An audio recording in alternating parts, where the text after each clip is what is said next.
આપણા પોતાના ગણી શકાય એવા અને આખું ગુજરાત, હવે તો ખાલી બનાસકાંઠા નહીં, આખું ગુજરાત જેને બનાસની બેન જ્ઞાનીબેન તરીકે ઓળખે છે એવા આપણા લોકલાડીલા ઉમેદવાર જ્ઞાનીબેન શિવાભાઈ હમણાં જ ભાષણ કર્યું, ભાઈ શ્રી બળદેવજીભાઈ અને સૌ મંચસ્થ આગેવાનો એક એકના નામમાં પડવાના બદલે હમણાં વાતમાંથી વાત નીકળી અને અહીંયા બ્રાહ્મણોની વસ્તી પણ ખૂબ સારી. મેં પૂછ્યું કયા બ્રાહ્મણ, તો કે મોટા ભાગના અવધિત્ય બ્રાહ્મણ. પણ આ અવધિત્ય બ્રાહ્મણ એટલે કયા? મને કે અમે ઓમ કરવા વાળા નહીં. એટલે આખી જે વાત હું સમજો કે આપવા વાળા છે, લેવા વાળા નહીં. તો આપણી વચ્ચે દરેક સમાજ છે, 18 આલમ છે અને મને વિશ્વાસ છે આ નવી પીલડી જૂની પીલડી મને લાગે એવી રીતે બે ભાગ કે છે ને લોકો, એમાં મને પેલી બાજુની બહુ ખબર નહીં, પણ આ બાજુ તમે બહુ જ એકદમ મજબૂત રીતે અને કટ્ટર કોંગ્રેસી છો એવી વાત, એવી હવા, એવું વાતાવરણ મળ્યું છે. એટલે મને વિશ્વાસ છે કે અહીંથી બહુ સારી લીડ આપ કાઢશો. હું પાક્કા મનોભાઈ બધા લોકોએ આખું કરીને એક એકનો, હું તો થોડા વડીલોને મળ્યો વાત જાણવા માટે, થોડો મોકો મળ્યો, એ દરમિયાન વાતચીત થઈ. મારે બે વાત તમને લોકોને કરવી છે ને પછી હું તરત જ આપણે ઈચ્છીએ કે અહીંયા તમારો પણ સમય બચે, અમારો પણ બચે.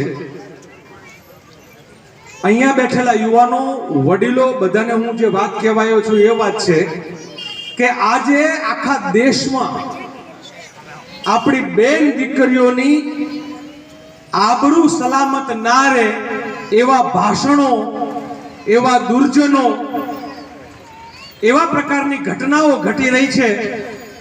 ઉત્તર પ્રદેશમાં એક જગ્યા છે, એનું નામ હાથરસ છે. હું બે ઘટનાઓ તમને કહું અને એના આધારે તમારે નક્કી કરવાનો કે આપણે આ વખતનો મત, અને તમને એમ લાગે મારી વાત પછીથી કે ના કોંગ્રેસ પાર્ટી નહીં, અમારે કોઈક બીજાને, તો તમ તારે એ છૂટ.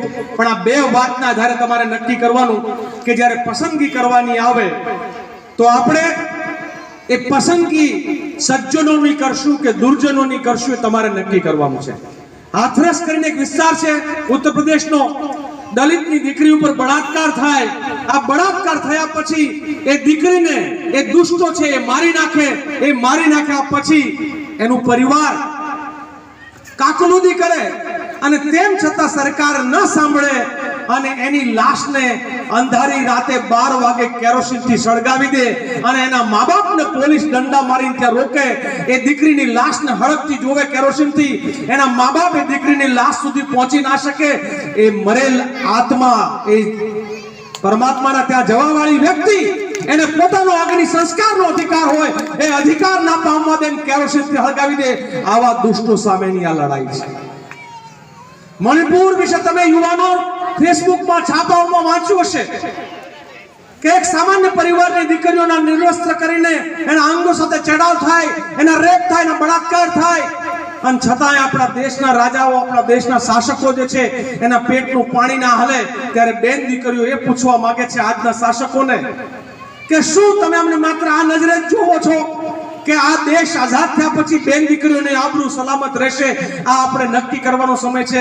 અને એટલે જ તમને મારે કહેવું છે કે આટલો રૂપાળો ને ભૂપાળો બધા જે ભાષણો કરે છે ને સમાજના વિરુદ્ધમાં, એ સમાજના વિરુદ્ધમાં એટલે ભાષણ કરી શકે છે, કુવામાં હોય ને અવાડામાં આવે, એમના કુવામાં ગંદકી ભરેલી છે અને એટલે એમના ભાષણમાં ગંદકી આવે છે. આવી ગંદકી દૂર કરવાનો આ સમય છે. અને બધા એમ કે કમળ હમાં ખીલે, કમળ હમાં ખીલે, નર્યો કાદવ ભરેલો છે. આ કાદવને ઉલેચી અને આ હાથના પંજાથી આ કાદવને ઉહેડીને બહાર કાઢવાનો છે. આ રાજકારણમાંથી કાદવને બહાર કાઢવાનો છે. અને એટલા માટે તમારે બનાસની બેન એવા જ્ઞાનીબેનને મત આપવાનો છે. મેં પૂછ્યું ઘણા લોકોને, તમે આખા બનાસના નાના નાના છોકરાઓને ખબર હશે કે જ્ઞાનીબેન બધા વાત કરે, સામેવાળાને તો નામે નહીં ખબર, સામેવાળાનું તો નામે નહીં ખબર. અને આપણને જેનું નામ ના ખબર હોય એને કોઈ મત આપે નહીં. આપણો તો સમાજ કઈ હાવ એવું ગોળો નહીં. અને ઘણી વખત પેલું કહેવાનું મન થાય, આજકાલ ભાજપના આગેવાનો ગમો ગમ ભાષણ કરે છે અને એમ કે છે તમારે ઉમેદવારનું મોઢું નહીં જોવાનું, તમારે તો પેલા ભાઈનું મોઢું જોઈને મત આપવાનો. 10 વર્ષથી ભાઈનું મોઢું જોઈએ છે, સમાજની પથારી ફેરવી નાખે. ખેડૂતોના 700 ખેડૂતોને દિલ્હીના બિલકુલ ચારે બાજુ 700 ખેડૂતોના શહીદ થયા પછી પણ એ રાજાને ટાઈમ નથી ખેડૂતોનો સાંભળવાનો. એમને તો લોકોની જમીનો પડાવી લેવામાં રસ છે. ખેડૂતોને બરબાદ કરીને ખેડૂતોને મજૂર કરી દેવામાં રસ છે. આના સામેની આ લડાઈ છે અને જેનું મોઢું ના જોવાનું હોય એનું મોઢું જોઈને મત ના આપવાના હોય. આ છબીની વાત કરું છું. હું ખાલી બનાસકાંઠાના એક ઉમેદવારની વાત નથી કરતો, આખા ગુજરાતમાં ભાષણ કરે. પરમદાડે હું અહીંયા કહેતો જાલોરમાં આ ભાષણ ચાલે એમને. તમારે ઉમેદવારનું મોઢું નથી જોવાનું, તમારે તો પેલા રાજાનું મોઢું. અલ્યા ઉમેદવાર તમે એવા શું કરવા આલો છો જેના મોઢા ના જોઈ શકીએ? તમે એવા શું કામ, તમને એવા 26 જણા નથી મળતા કે તમે સમાજમાં એનું મોઢું લઈને નીકળી શકો? તમે સમાજની અંદર એવા 26 મોઢા નથી ગોતી એકતા મત માંગવા નીકળો છો.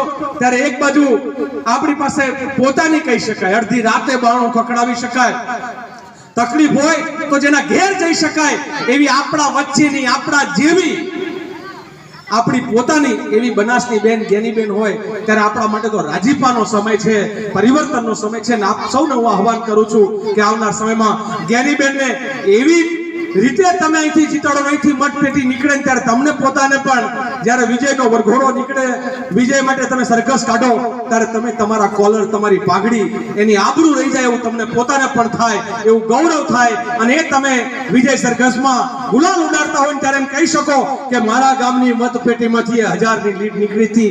એવી આશા અને અપેક્ષા સાથે આપ સૌનો ખૂબ ખૂબ આભાર. ધન્યવાદ લાલજીભાઈ દેસાઈ સાહેબને ધન્યવાદ. હવે